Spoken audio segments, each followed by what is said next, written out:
Assalamualaikum warahmatullahi wabarakatuh. Selamat pagi dan salam sejahtera bagi kita semua. Ketemu lagi dengan saya Ade Sunarya di Gria Channel 33. Kali ini saya akan membahas sedikit tentang perkutut Katuranggan, yang mana perkutut Katuranggan ini sangat diminati oleh banyak orang. Ini perkututnya posisi masih ada di dalam sangkar ya, dalam kandang. Nanti akan saya ambil, akan saya keluar dan saya pegang. Nanti akan mungkin sedikit saya paparkan apa sih perkutut Katuranggan. Baik, sekarang akan saya ambil dulu. Ini udah saya turunin tadi ya. Perkutut kalung tepuk ya, kalungnya itu nyambung di leher ya. Ini udah lumayan, nggak jinak, nggak kerabakan gitu. Bisa ambil.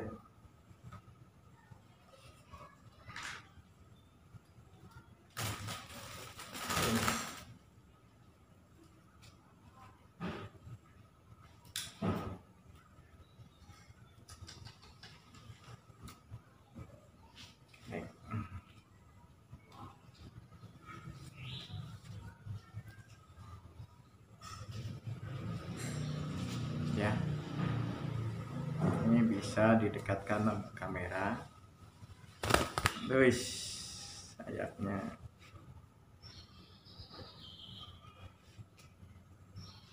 bisa dekatkan sama kamera. Ini tipis ya. Nah, tipis ini ada, tapi tipis. Biasanya ada yang sangat tebal sekali kalungnya. Itu tidak hanya di leher saja. Kalau yang kol buntat atau cemani ya, cemani Majapahit, itu kalungnya sampai ke duburnya gitu, leher ke perut sampai ke duburnya. Itu kalau kol buntat. Nah, ini kalung tepuk ini udah saya piara kurang lebih biar pas dulu saya. Udah saya piara kurang lebih sekitar 1 tahunan ya, makanya udah agak jinak, agak rulut gitu. Diam aja saya kalau di ini biasanya untuk mitos ya, ini masih mitos lagi ya. Dipercayai untuk kerezekian, yang mana kerezekiannya tidak akan putus-putus, akan nyambung terus seperti kalungnya ini gitu. Itu dipercaya banyak orang seperti itu, biasanya di perkutut lokal. Nah, banyak yang mitos-mitos di perkutut Katuranggan yang ya selama ini dipercaya mah ya sebagian banyak orang ya. Jadi yang di lokal sebenarnya sih perkutut lokal maupun Bangkok ya, kalau menurut saya sama aja. Ada yang crossing sampai kalungnya juga banyak yang nyambung. Tapi banyak kan kalau untuk Katuranggan itu orang percaya dengan yang lokal aja, yang Bangkok itu benar gitu. Padahal ya sama aja. Untuk Katuranggan sendiri itu banyak yang yang disebut Semar Putronoyo. Itu saya pernah punya burung perkutut Bangkok, bukan lokal. Jadi punya Katuranggan Semar Putronoyo. Nah, gimana ciri-ciri Semar Putronoyo itu? Semar Putronoyo itu kalau kepalanya itu selalu dongak ke atas gitu. Nah, posisi tidur atau posisi biasa seperti ini, dia selalu dongak ke atas. Jadi dia itu udah bawaan ya, waktu awal-awal sih belum seperti itu, masih anak-anak tadi ya gitu. Lama-lama kok burung ini kok dangak, kenapa, apa ada yang salah? Ternyata emang enggak, emang itulah ciri khas perkutut Semar Putronoyo. Ada lagi yang Semar Noroyono yang dia duduk aja gitu, itu selalu duduk terus. Nah, itu emang saya belum punya.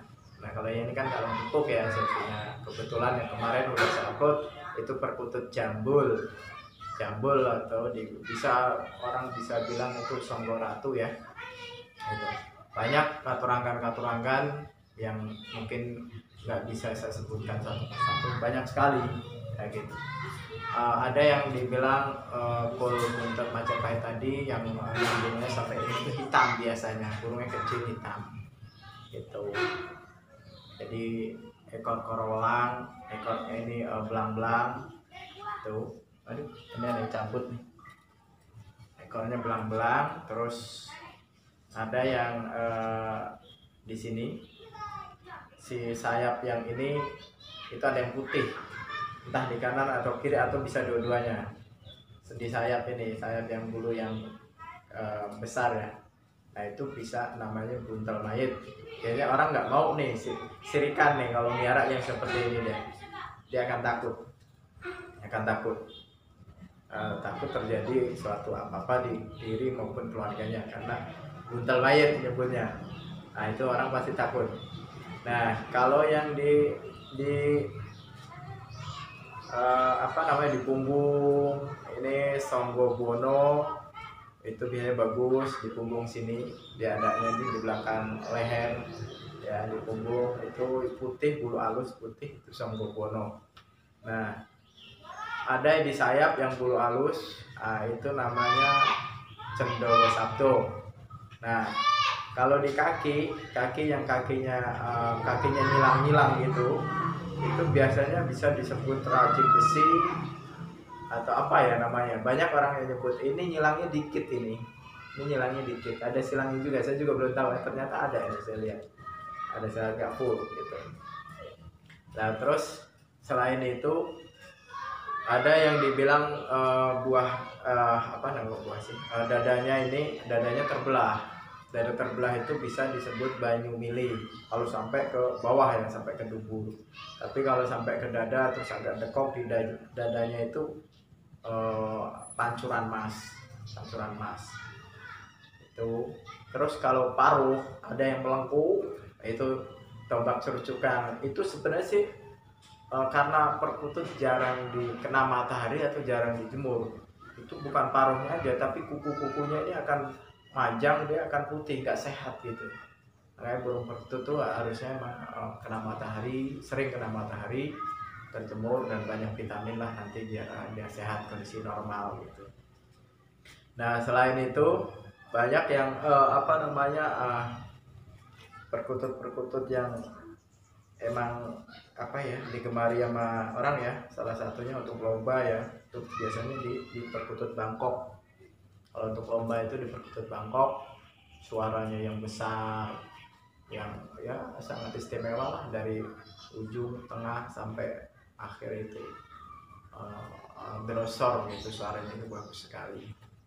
Nah itu biasanya yang buat lomba. Untuk lokal sih lomba itu biasa lokal crossing, ada yang lokal biasanya crossing itu udah disilang gitu Bangkok sama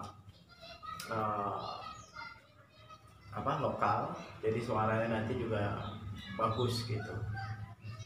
Nah untuk katuranggan tadi yang saya sampaikan itu banyak macamnya. Semua yang ada di perkutut ini mempunyai ciri-ciri tersendiri. Dari nanti seumpama yang tadi saya bilang, oh ini ada bulu putih di kepala atau di leher depan atau di belakang, tadi udah banyak saya sebutkan. Ada yang dibilang buntel mayit lah, Songgoratu atau Cendolo Sabdo, di sayap bulu halus, di racik besi. Nah di ekor juga ada, ekor itu bisa disebut Rojo Dino, itu kalau 12 atau berapa tuh kalau nggak salah tuh ya, saya juga bukan pakarnya, tapi ya sedikit karena saya punya burung, saya sedikit ini dikit-dikit lah. Kalau ganjil itu bisa disebut kalau di ekor itu Pendowo Wicil gitu. Jadi banyak katuranggan di perkutut. Biasa diyakini ya katuranggan itu untuk si pemelihara sendiri akan membawa suatu keberkahan ya gitu ya. Tapi saya walam ya, saya senang hobi perkutut ya, saya cari yang macam-macam juga, saya nggak punya gitu. Oh ini begini. Nah untuk putih sendiri itu sebenarnya bisa aja untuk ini ya, karena induknya itu putih atau bagaimana disilang, akhirnya bulu sayapnya bisa putih sebagian gitu. Jadi zaman sekarang itu nggak susah ternak gitu. Jadi akhirnya dari anakan itu kan bisa warna bulunya bisa beda-beda, ada yang krem, ada yang ini gitu. Karena perkutut krem juga ada, itu silangan-silangan udan mas ya, itu silangan putih sama biasa akhirnya bisa jadi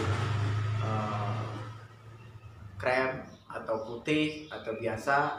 Kalau disilang ada juga yang hitam sama putih, anaknya ada yang hitam, ada yang krem gitu, ada yang putih. Jadi nggak nentu anaknya juga, tapi dominan biasanya sih yaitu tadi, kalau hitam atau krem sama putih ya, kalau nggak nanti anaknya yang krem ya putih gitu. Itu biasanya. Kawan saya peternak, jadi ya sedikit-sedikit saya tahu ya. Untuk keterangan sendiri tadi ya mungkin nggak saya jabarkan banyak panjang lebar karena nggak bakalan habis ngupas ini dan manfaat tujuannya seperti apa. Saya nggak mau menceritakan atau memaparkan karena saya sendiri nggak dibilang percaya nggak percaya ya hal-hal seperti itu. Yang penting saya senang, hobi, saya dengarkan suaranya, burungnya sehat, itu mungkin cukup gitu. Nggak ada yang ini manfaatnya untuk ini untuk itu. Nah kalau untuk ini untuk itu biar dapat ini itu ya kita harus bekerja keras, kita semangat cari inspirasi bagaimana gitu. Tapi kalau mengendalam perkutut itu untuk ini ya kita nggak bisa gitu. Kita perlu namanya ikhtiar, perlu doa. Terus kembali lagi kita tawakal pada Allah Subhanahu wa taala. Itu aja mungkin yang saya sampaikan pagi ini. Mudah-mudahan ada manfaatnya. Ikuti terus di channel Gria Channel 33. Tolong subscribe-nya, like-nya, biar banyak, biar ya mungkin nanti ada episode yang berikutnya, uploadan yang berikutnya kita mengenai ya apa aja. Saya nggak harus di perkutut aja gitu. Assalamualaikum warahmatullahi wabarakatuh.